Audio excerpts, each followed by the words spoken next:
Hello friends, आज का dictation आनंद मासिक पत्रिका अंक 11 से लिया गया है, जो कि 3 स्पीड 80 शब्द प्रति मिनट, 90 शब्द प्रति मिनट, 100 शब्द प्रति मिनट की गति से डाला जाएगा। इसके अलावा आपको टेलीग्राम की लिंक नीचे डिस्क्रिप्शन बॉक्स में मिल जाएगी।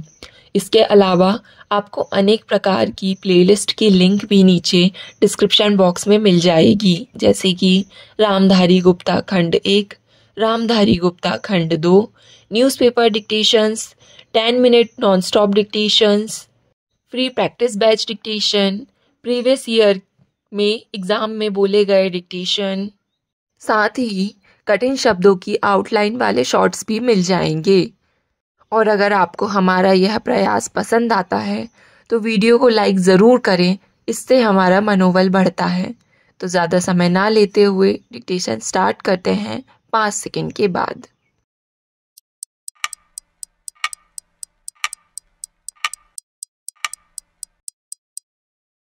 अधिष्ठाता महोदय, आप सब जानते हैं कि गत 4 या 5 वर्षों में राजनैतिक चेतना आमतौर पर तीव्र हुई है। भारत में इसे स्पष्ट देखा जा सकता है, लेकिन इस जन चेतना को मेरी समझ से विश्व के प्रत्येक देश में अभिव्यक्त होते हुए पाया जा सकता है। कुछ स्थानों में यह आंदोलनों और प्रतिरोधों का रूप लेती है और अन्य जगहों में कुछ और रूप पर यह वास्तव में एक ही चीज़ है जो भिन्न रूपों में प्रकट हो रही है। शिक्षा और विकास के द्वारा लोग उन सब में और अधिक भाग लेना चाह रहे हैं जो घटित हो रहा है। भारत में लोग अपनी समस्याओं के कारण और पिछड़ी आर्थिक स्थिति की वजह से वर्तमान स्थिति से संतुष्ट नहीं हैं। वे चाहते हैं कि विकास की गति तेज हो। वे चाहते हैं कि राष्ट्रीय आय का लाभ अधिक न्यायोचित रूप से सभी को मिले। वे और अधिक सामाजिक न्याय तथा समानता चाहते हैं। उन्हें आशा है कि राजनीतिक दल बहुत कुछ करेंगे। वे उनसे सेवा की आशा लगाए हुए हैं। वे चाहते हैं कि कानून की प्रणाली में परिवर्तन हो। मैं समझती हूँ कि यह आम उद्वेलन ही प्रशासनिक सुधार की मांग का कारण है। इन उद्देश्यों की पूर्ति के लिए प्रशासन को परिवर्तन और विकास की आवश्यकताओं के प्रति सजग होना चाहिए और इन्हें संभव बनाने के लिए उसमें तकनीकी दक्षता, आवश्यक ज्ञान तथा वांछनीय मनोवृत्ति होनी चाहिए। दुनिया में कोई भी वस्तु कभी भी जैसी की तैसी नहीं रहती और हम एक ऐसे समय से होकर गुजर रहे हैं जब चीज़ें पहले से कहीं ज़्यादा तेज़ी से आगे आगे बढ़ रही हैं। इसलिए हम जो भी योजना या कार्यक्रम प्रारंभ करें, हमें सदा भविष्य पर नज़र रखनी चाहिए। उन सबसे भी जिसका हम प्रशिक्षण ले रहे हों।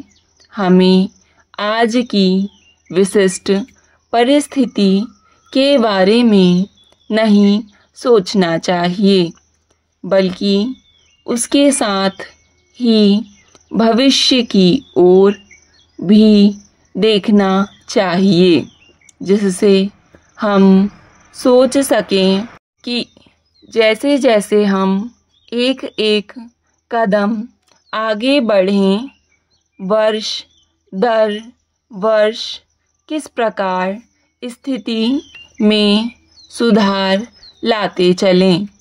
मैं देखती हूँ कि आज इसी की कमी है। इसे शिक्षा प्रणाली में न केवल हमारे देश में बल्कि अन्य देशों में भी देखा जा सकता है।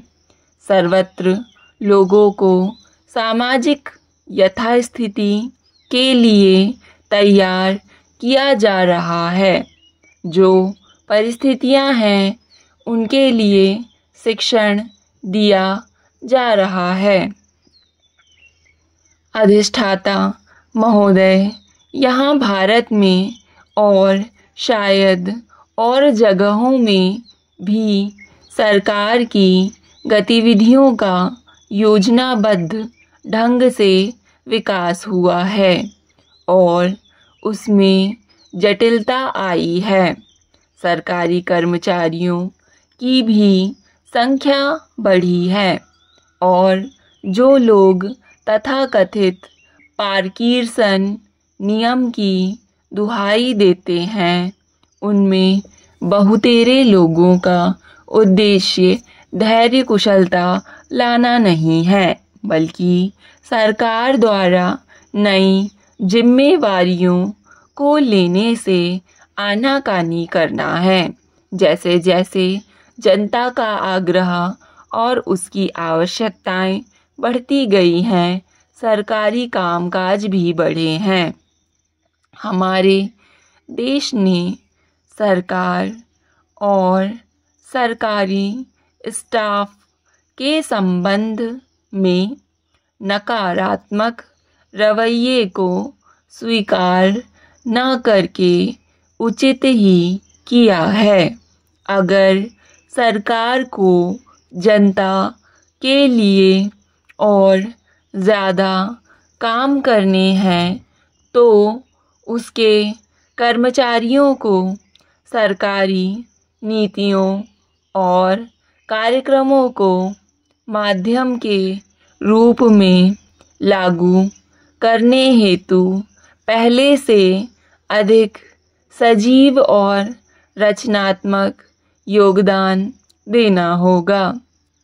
अपनी नई जिम्मेवारियों को निभाने के लिए सरकारी स्टाफ को स्वतः बदलना होगा। कुछ परिवर्तन आया भी है, लेकिन आगे के वर्षों में कुछ कुछ बदलने की आवश्यकता है। प्रशासनिक तंत्र का कार्य यथास्थिति और व्यवस्था बनाए रखने की अपेक्षा अब विकास की गति को बनाए रखना अधिक हो गया है। योजना कार्यों को लागू करने में कुशल और तकनीकी दृष्टि से दक्ष व्यक्तियों का अब और अधिक महत्व है। इसके लिए ऐसा करना है कि पहले की स्वयं सिद्ध मानी जाने वाली बातें भी काम में रुकावट ना बनने पाए। साथ ही साधारण प्रशासक को स्वयं भी आर्थिक और तकनीकी तत्वों की ज़्यादा गहरी जानकारी होनी चाहिए। आज प्रत्येक देश में विशेषज्ञों और साधारण प्रशासकों के बीच संघर्ष की स्थिति पाई जाती है। हमारा उद्देश्य यह होना चाहिए कि देश को इन दोनों से सर्वोत्तम लाभ मिल सके।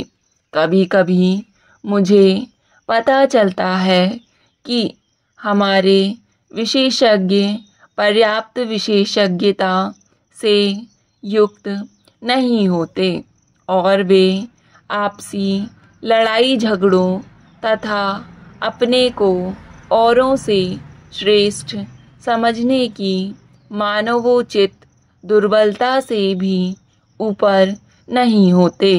इसके बावजूद चाहे विशेषज्ञ हों या प्रशासक, दोनों ही एक समान सामाजिक परिवेश की उपज हैं और दोनों ही एक समान सामाजिक परिवेश की उपज हैं। दोनों को ही भविष्य के कृतित्व के लिए अपने आप को तैयार करना चाहिए, क्योंकि आज विश्व में उन्नति का मूल मंत्र यही है कि विभिन्न क्षेत्रों में पारंगत लोग मिलजुल कर काम करें। हमें इस परिप्रेक्ष्य को ध्यान में रखकर ही विभिन्न प्रकार के सरकारी स्टाफ की भर्ती व प्रशिक्षण की नीतियों पर पुनर्विचार और करना चाहिए। स्टॉप। डिक्टेशन पसंद आए तो वीडियो को लाइक तथा चैनल को सब्सक्राइब ज़रूर करें और वीडियो को ज़्यादा से ज़्यादा साझा करें।